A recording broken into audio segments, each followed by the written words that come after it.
बाद से ही दूसरा पक्ष हावी है। शहर में धारा 144 प्रभावी है, घर में शादी के बाद से ही दूसरा पक्ष हावी है। प्रथम पक्ष का हर सदस्य प्रभावी है, दूसरे पक्ष का कुत्ता भी प्रथम पक्ष से ज्यादा हावी है। शहर में ताली बजाइए। शहर में धारा 144 प्रभावी है, घर में शादी के बाद से ही दूसरा पक्ष हावी है। मैं जीआईसी का पढ़ा लिखा सब कुछ सीखा, मैं जीआईसी का पढ़ा लिखा सब कुछ सीखा, वो कॉन्वेंट से पढ़ी लिखी कुछ ज्यादा ही सीखी। मैं जीआईसी का पढ़ा लिखा सब कुछ सीखा, वो कॉन्वेंट से पढ़ी लिखी कुछ ज्यादा ही सीखी। हर बात में तुगलकी फरमान सुनाती है, खाने के पहले सूप पिलाती है। बड़ा मजा आ रहा है इधर के लोगों को, अपनी आप बीती चल रही लग रहा है। हर बात में तुगलकी फरमान सुनाती है, खाने से पहले सूप पिलाती है और छुरी और कांटों से खाना खाना सिखाती है। बात बात में देहाती देहाती कहकर बुलाती है। मुकुल पांडे सर को बहुत हंसी आ रही है। सर आप इतने भी देहाती नहीं हैं सर। बात में देहाती देहाती कहकर बुलाती है। नहीं कहना चाहता फिर भी लव यू डार्लिंग कहो कहकर अंग्रेजी में अंग्रेजी बुलवाती है। मन की पीड़ा किससे कहूं कैसे कहूं, मैं जो हूं सो हूं, जो नहीं हूं तो कैसे कहूं कि हूं। भाई कैसा हूं हमसे कैसे, मन की पीड़ा कैसे कहूं किससे कहूं, मैं जो हूं सो हूं, जो नहीं हूं तो कैसे कहूं कि हूं।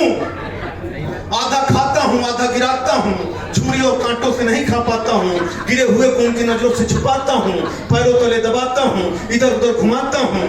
मन की पीड़ा कैसे कहूं किससे कहूं, उंगलियों का स्वाद तक नहीं ले पाता हूं।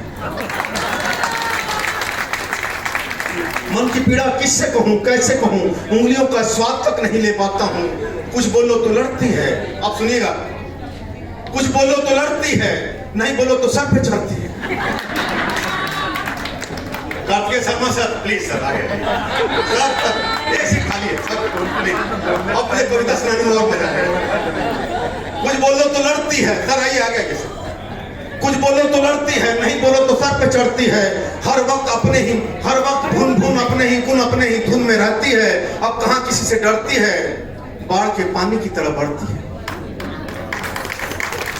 बाढ़ के पानी की फितरत होती है, बाढ़ के पानी कभी गुस्से में किसी को नहीं छोड़ता, चाहे मंदिर हो चाहे जो भी हो, कुछ नहीं। कुछ बोलो तो लड़ती है, नहीं बोलो तो सर पे चढ़ती है। अब हर वक्त भुन अपने ही गुण में अपने ही धुन में रहती है। अब कहां किसी से डरती है, गुस्से में बाढ़ के पानी की तरह बढ़ती है। कुछ बोलो तो रो रो कर मोहब्बत की नई कहानी गढ़ती है, खुद को शांत स्वभाव का दरिया का पानी कहती है। क्या बात है। कुछ बोलो तो रो रो कर मोहब्बत की नई कहानी गढ़ती है, खुद को शांत स्वभाव का दरिया का पानी कहती है। मैं जीआईसी का पढ़ा लिखा सब कुछ सीखा, वो कॉन्वेंट से पढ़ी लिखी कुछ ज्यादा ही सीखी।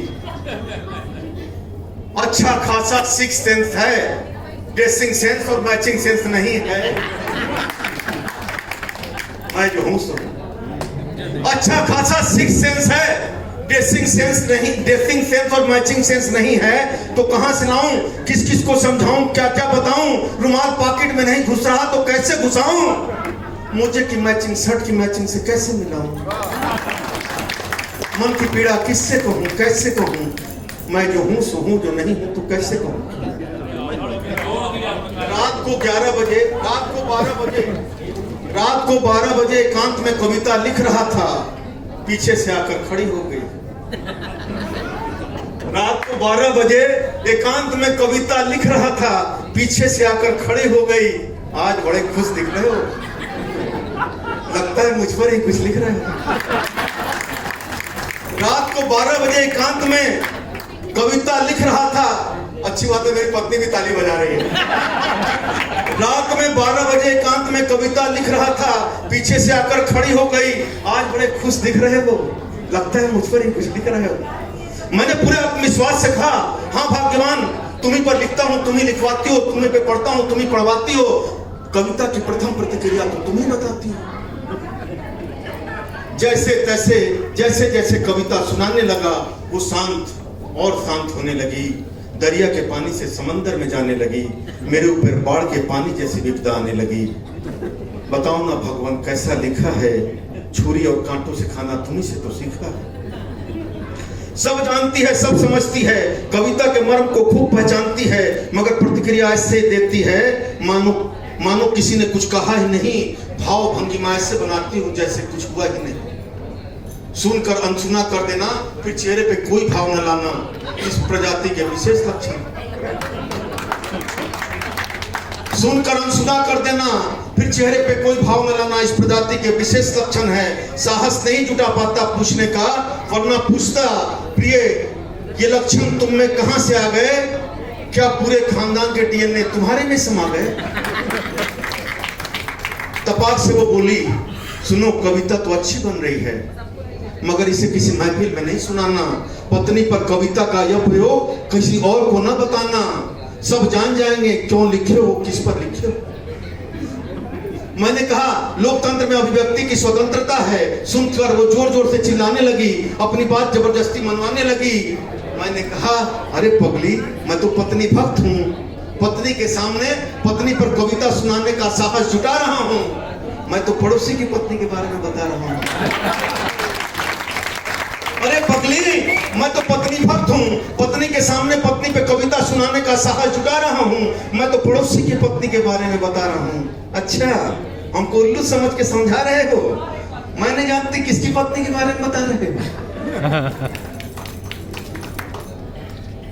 कितने देर से बुला रही हूँ, सुनाई नहीं पड़ता। कान में मशीन लगा लो या फिर मुझे माइक दिला दो।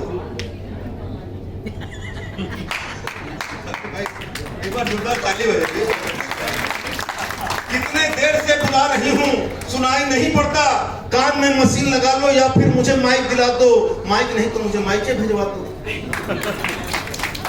शहर में धारा 144 प्रभावी है, घर में दूसरा पक्ष शादी के बाद से ही हावी है। प्रथम पक्ष का हर सदस्य प्रभावी है, सुनकर सब अनसुना कर देता हूँ, मन को मन ही मन भर लेता हूँ।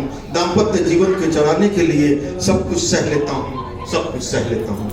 मैं इस कड़ी में अपने दूसरे शायर कवि प्रोफेसर सीएम पांडे साहब को बुलाऊंगा। सर अपनी एक बेहतरीन रचना